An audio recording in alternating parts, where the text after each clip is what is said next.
and welcome to the Unitarian Society of Germantown's live stream worship service. Visitors and returning guests, we are glad you are joining us. For more information about our congregation, you can email the Welcoming Committee at welcoming@usguu.org. My name is Margaret Thompson, and I'm your worship associate this morning. Our Reverend Dr. Martin Luther King Jr. Sunday service is guided by our minister, Kent Mathias, along with our Director of Spiritual Development, Ryan Hurd, our Music Director, Mark Doherty, and our Intern Minister, Latifah Griffin. Our featured singers are Siobhan Ralpak and Robert Heffley, with instrumental contribution by Karen Smith on the drums. Our technical team, who make this virtual service possible, are Scott Smith, Jessica Stanforth, Treva Berger, Carolyn Scott, and Celeste Lamb. Bob Williford. We also thank Bob Williford for producing the videos that were recorded in the USG Sanctuary. Before the service starts, we have a few announcements. Please make sure your display name in Zoom is respectful and accurately reflects your identity. If you don't know how to rename yourself, please call 215-844-1157. We're glad you are here and want to know who you are. If you don't catch everything I say, much of it can be found in the chat, in USG emails and newsletters, and on our website, usguu.org. 2020 was a difficult time for many of us. If you or someone you know is experiencing hardships, reach out to us. You can contact a member of our staff or our caring team at caring@usguu.org. And now, let us turn our attention to the here and now and to our spirits as we begin our worship service.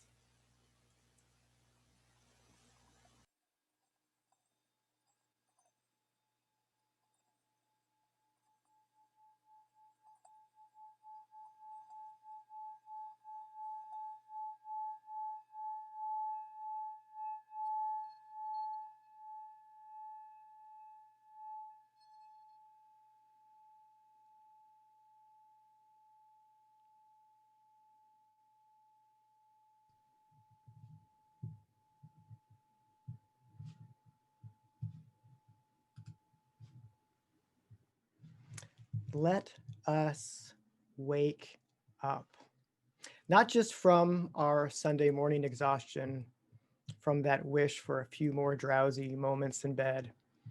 Let us wake up to this world we live in, to its beauty and wonder, and also to its tragedy and pain. We must wake up to this reality that not all in our world have what we do, however much or little that is. We must wake up to the idea that our wholeness, our lives, are only as complete as the lives of those around us, of those we are tied to in a great web of mutuality, of which we are all a part. Let us wake up. Let us stay awake and let us maintain a healthy and grounded vigilance in our lives and in our dreams. I will now light the chalice in the spirit of wholeness and wakefulness. In this time and place, let us worship here together.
Good morning.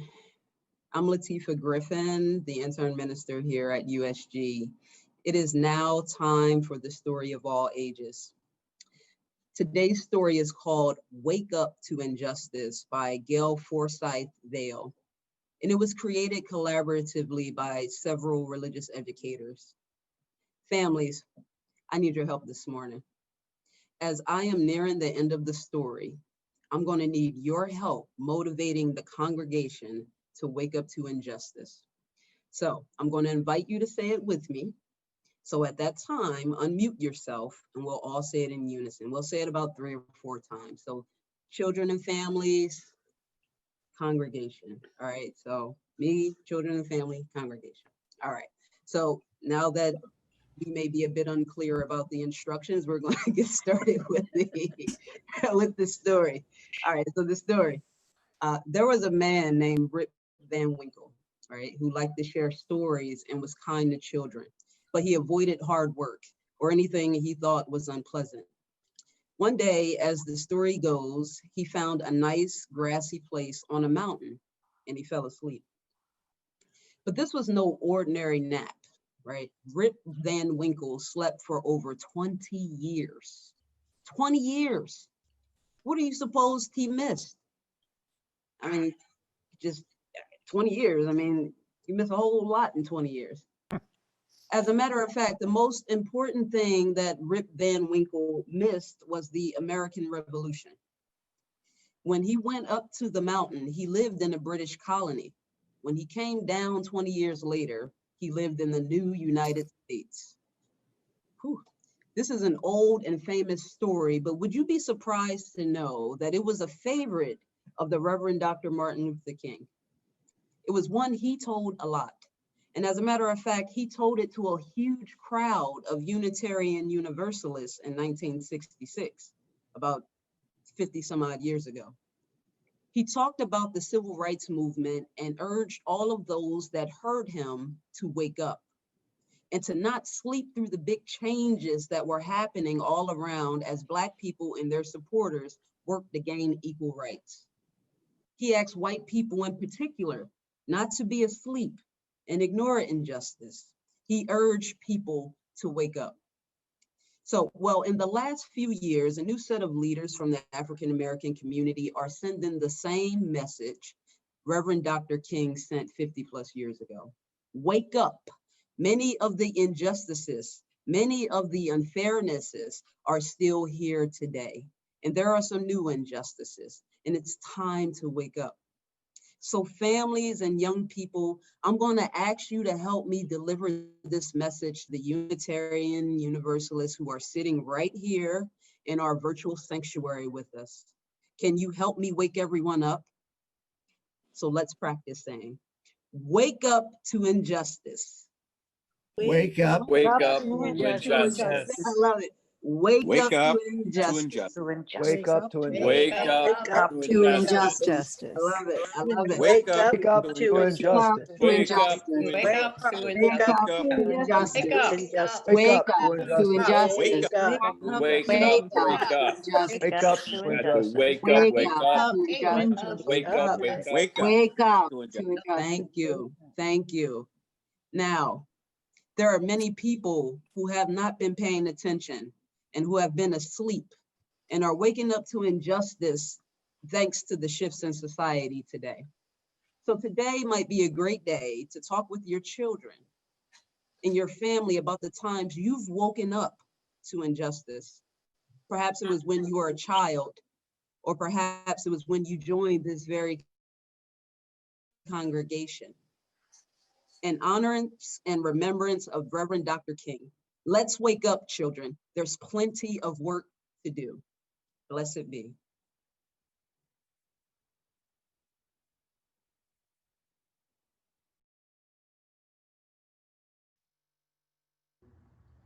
One.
Good morning, Unitarian Society of Germantown family and visitors. It's wonderful to be together today and honor the life and legacy of Reverend Dr. Martin Luther King Jr. Many of us know that Dr. King preached here in our church in 1960. The congregation has been blessed with the preaching of many top preachers of the country. And I believe very wisely, the one who got a plaque honoring his preaching and most importantly, the ministry and the movement that he was a part of was Dr. King. There's a plaque on our pulpit where we are not physically today, but for 60 years, the congregation has worked hard to find ways to live out that legacy. And we're so glad that this weekend we continue that ever more during pandemic. And I'm so grateful and proud of all the wonderful worship, service, and advocacy we'll be engaged with tomorrow with the wider community. And we pause during every Sunday morning during our celebration of life worship service to lift up joys and sorrows. And we certainly have a joy to have the privilege to be working on this with so many neighbors around the city and the region. Thank you, Lois Murphy, for heading this up this year, and so many people who have given a lot of innovative effort to make this a possibility in a safe way. As we pause to lift up joys, we give thanks for new life amongst us.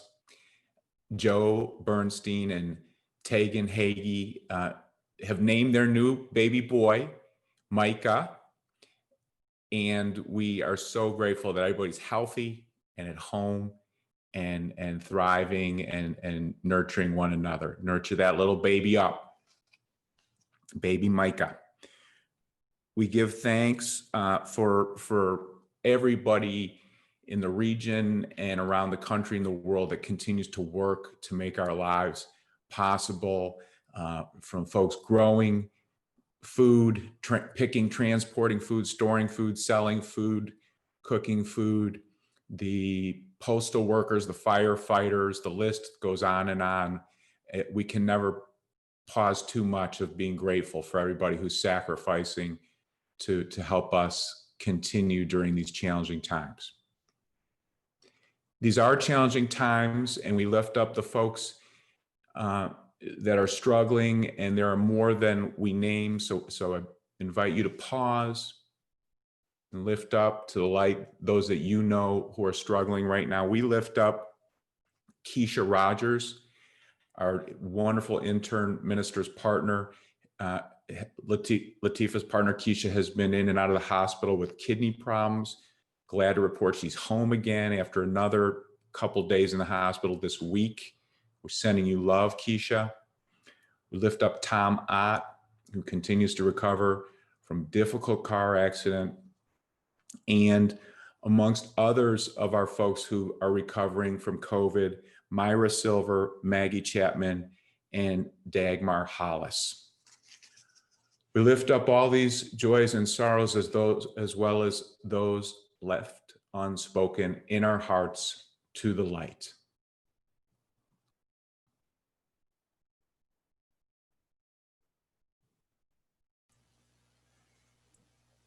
Now is the accepted time, not tomorrow, not some more convenient season.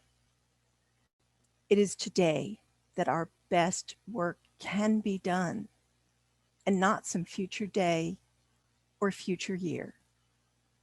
It is today that we fit ourselves for the greater usefulness of tomorrow.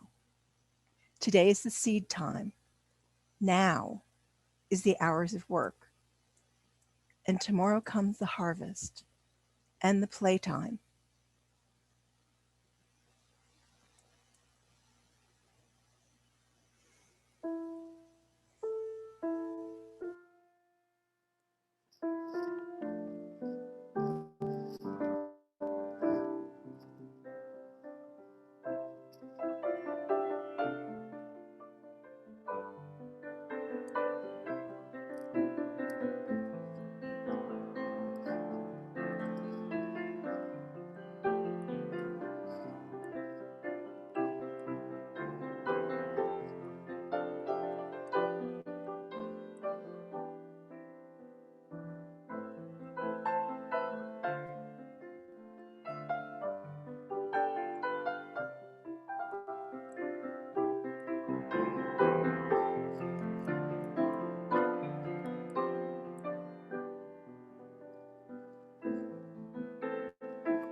We have been pausing on this Sunday every year for many decades to celebrate and honor the life and ministry of Reverend Dr. Martin Luther King Jr.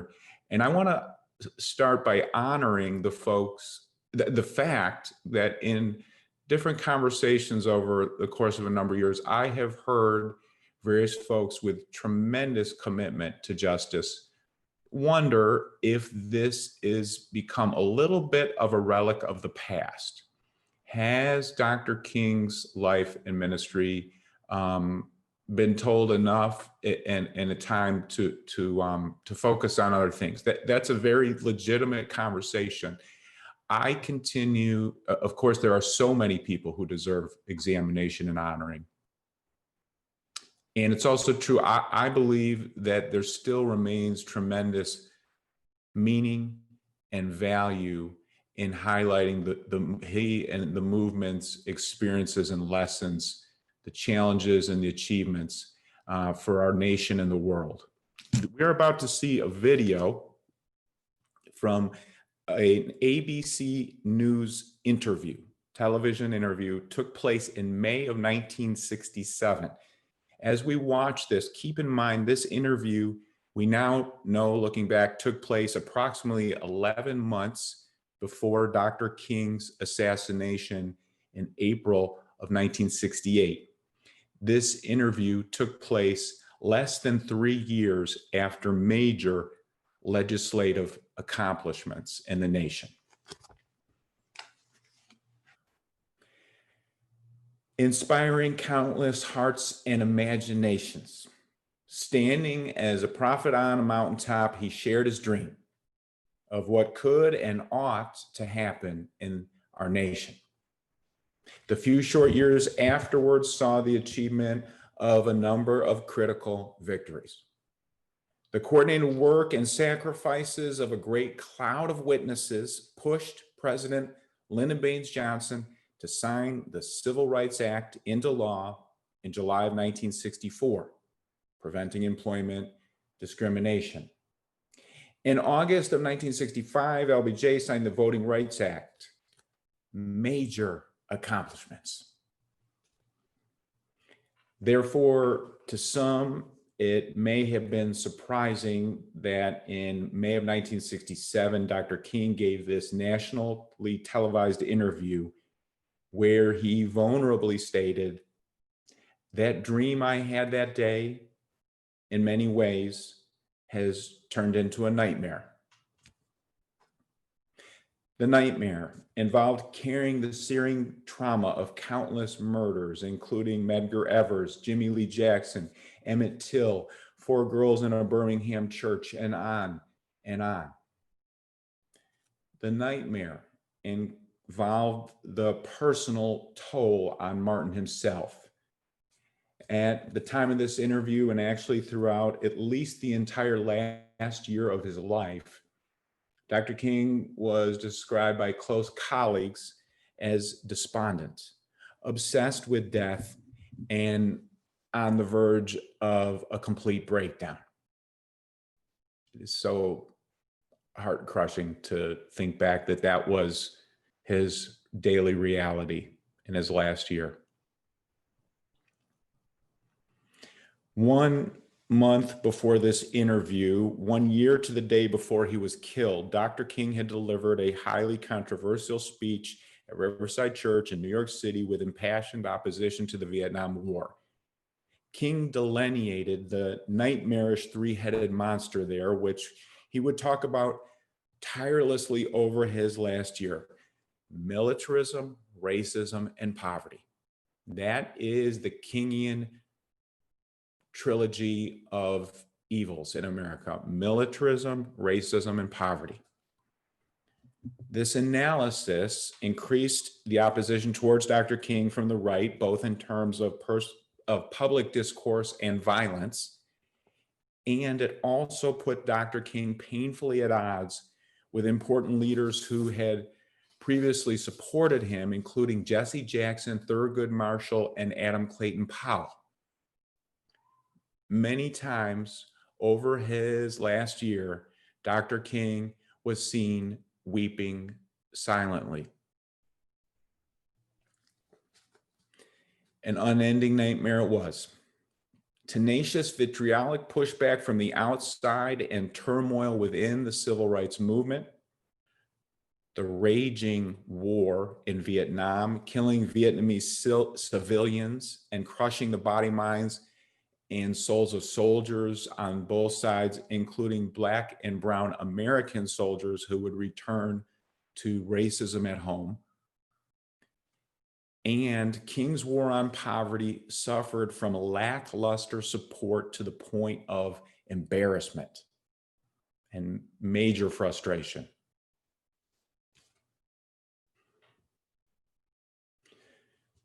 Those of us living today, here and now, have experienced important achievements, including a victory for justice and democracy, with more people than ever voting and vanquishing the toxic and treasonous president. Ebenezer Baptist Church in Atlanta, where King served and where this interview took place, and the entire state of Georgia, have sent the Reverend Raphael Warnock, a prophetic leader of stratospheric talent, to the United States Senate, the man who holds the job King held is going to be a U.S. Senator from the great state of Georgia. And we've continued to defend the Affordable Care Act, offering health care to all. Growing numbers of people around the world care about environmental and racial justice and want to do something about it. Growing numbers. That's good news. However, we are also experiencing a nightmare disproportionately imposed upon people of color, other minorities, and poor folk. On January 6th, President Trump incited a violent attempt to overthrow the government. This insurrection increases the rate and impact of the last 4 years of momentum, in which time hate groups have been buoyed to bully and attack. Today, we experience a nightmare of very real dangers to Black lives, including at the hands of police, in the school to prison pipeline, and the inequitable impact of environmental devastation on communities of color and poor folk. Within the context of 1967, it was remarkable that Dr. King and others kept their hearts open enough for both the grieving of the sadness and the madness, and also the honoring of achievements and keeping hope alive for the future. Dr. King said, we have room in our hearts for both the deep sad and the good and the hope.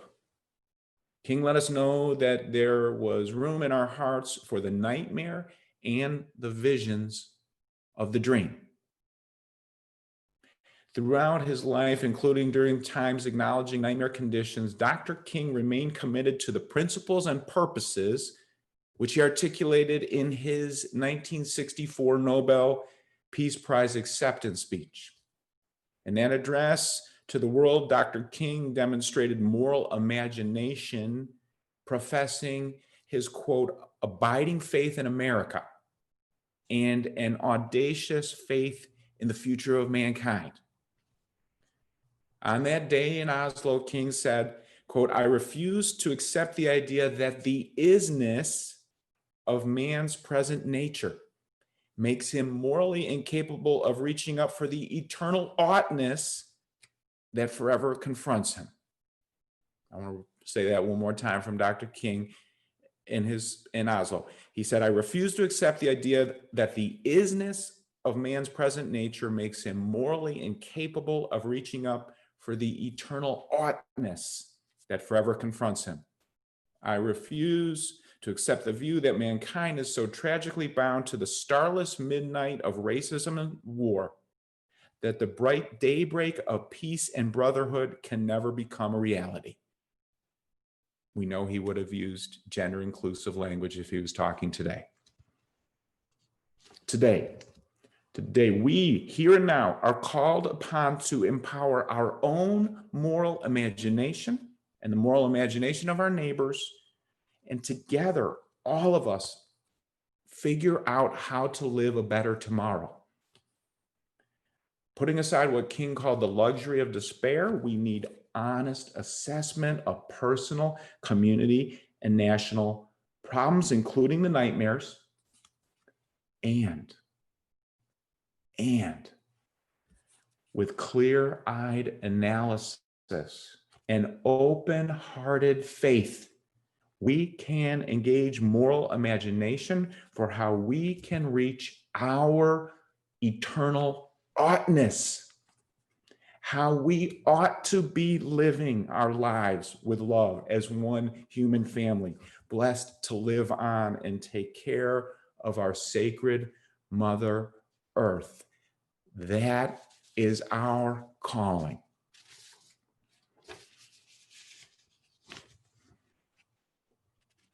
In his last year, this kills me, this part of his story, many colleagues close to him, family and friends, told Dr. King that he should get help for his depression. However, he said time and time again that he knew his phones were tapped and his correspondence was being spied on by the FBI. So he rejected seeing a doctor for fear of enemies leaking his mental health challenges and thus hurting the movement. He never went to a doctor for his depression.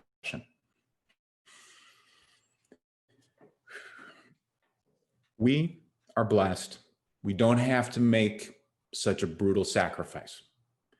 During these exceedingly difficult times, each of us can and ought to find ways to give and receive support for our most personal problems. Engage your own self-care. Engage your own self-care and empower others to do the same. Support others in their self-care. In Oslo, Dr. King said, quote, "I have the audacity to believe that people everywhere can have 3 meals a day for their bodies, education and culture for their minds, and dignity, equality, and freedom for their spirits. I believe that what self-centered men have torn down, other-centered men can build up." In recent years in the United States, polling of people about their opinions on racism has been heartening to a certain extent. 4 weeks after the murder of George Floyd in May of 2020, a Monmouth University poll found that 3/4 of people in the United States believe that racism is a major problem in the United States. That is a 25% increase from 5 years previously. Going forward, our task is to focus our moral imagination on finding ways to get commitment from 3/4 of Americans, at least, to be 100% dedicated to creating and living into big solutions for fighting racism. Such solutions will most certainly involve criminal justice reform, investments in education and job training, raising the minimum wage, and increasing quality for universal health care.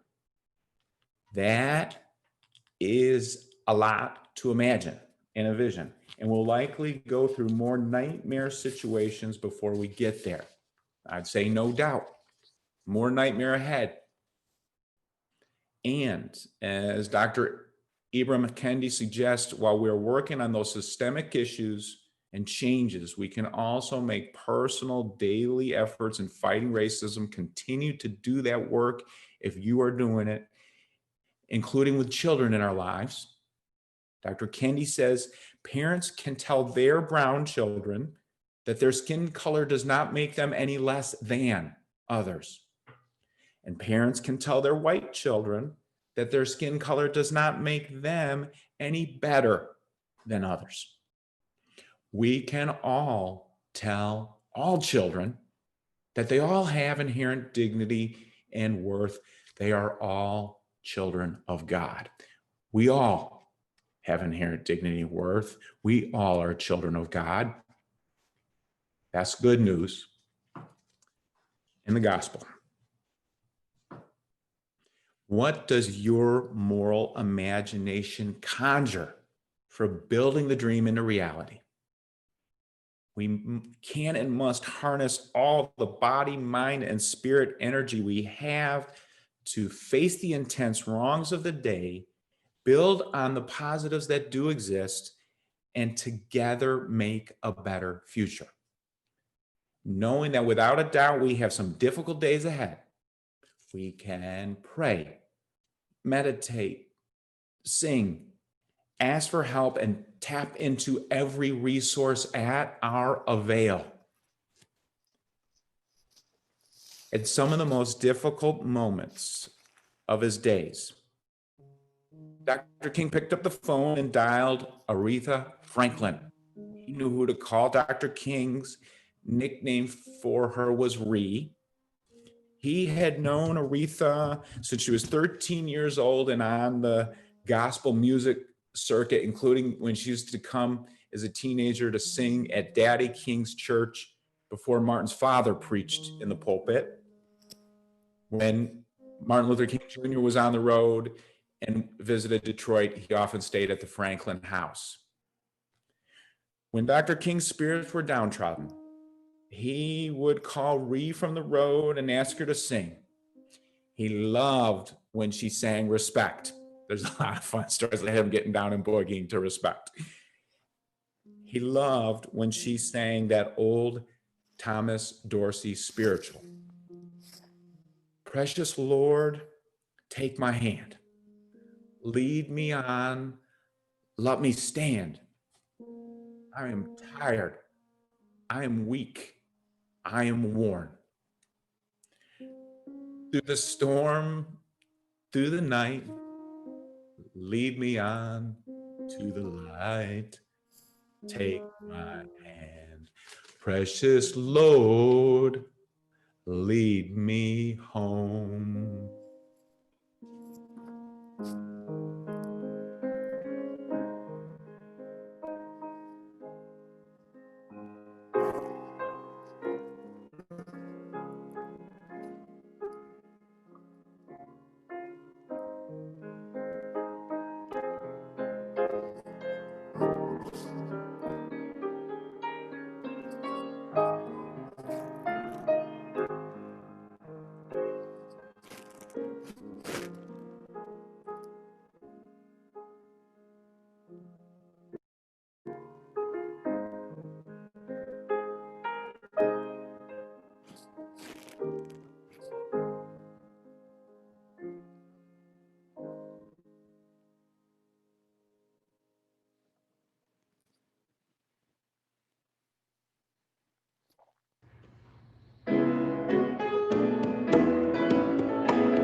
one Sunday each month, we pass all of our offering directly to a good cause beyond the church. Today, our offering goes toward the projects of our Reverend Dr. Martin Luther King Day of Service tomorrow, which is 17 projects in all for direct service and public witness. We are working to get food to the hungry, give care to those struggling, and advocate for changing systems of oppression, including reforming criminal justice and advocating for a living wage in Pennsylvania. Please give generously today and come back tomorrow to engage in these good works. Instructions for donating electronically are provided for you on this slide.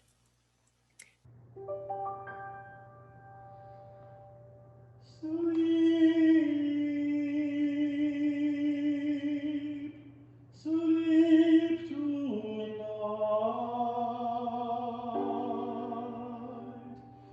and may your dreams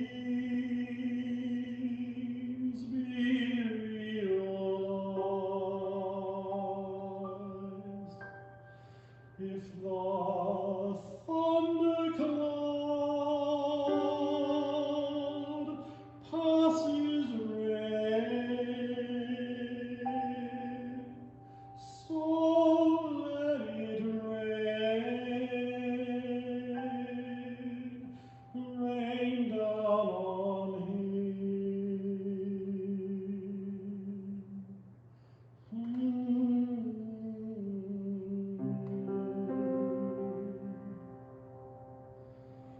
So let it be.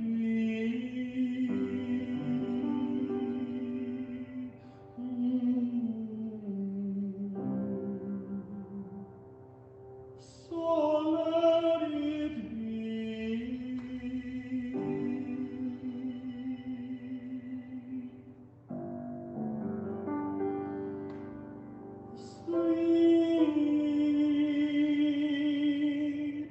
Sleep tonight,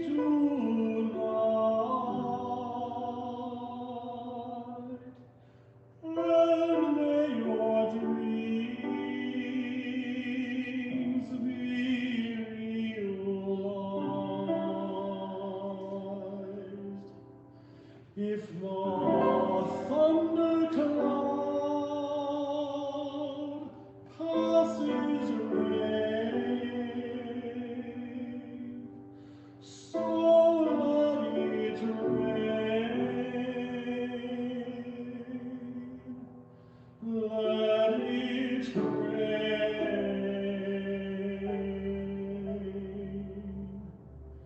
Rain on him.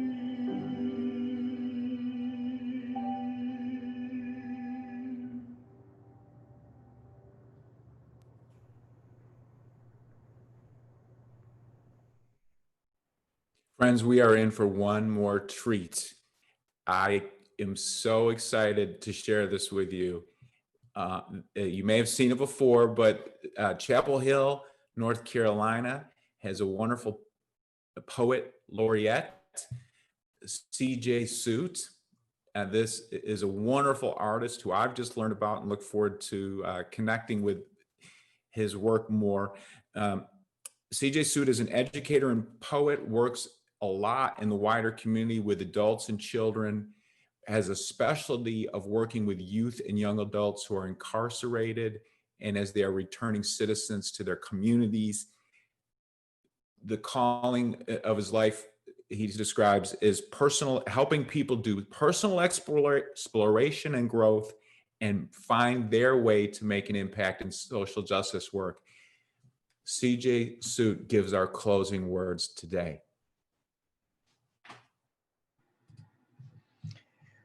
We will now extinguish the chalice. As we end our time in worship together, we transition to our lives of community and service.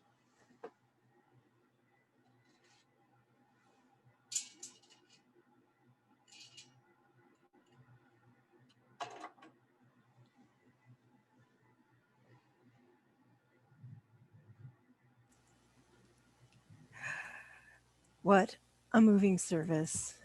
Yes, now is the time to wake up our community and build our common future. Many thanks to Kent, Ryan, Latifa, Mark, Siobhan, Robert, and Karen. Also, much gratitude to Scott, Jessica, Treva, Carolyn, Celeste, and Bob. After the postlude, we invite you to linger for virtual fellowship time. An invitation to go to a Zoom breakout group will pop up on your screen. It is a wonderful opportunity to share conversation and connection. Blessings to you in the coming week. And now, please pass the peace with each other through the chat.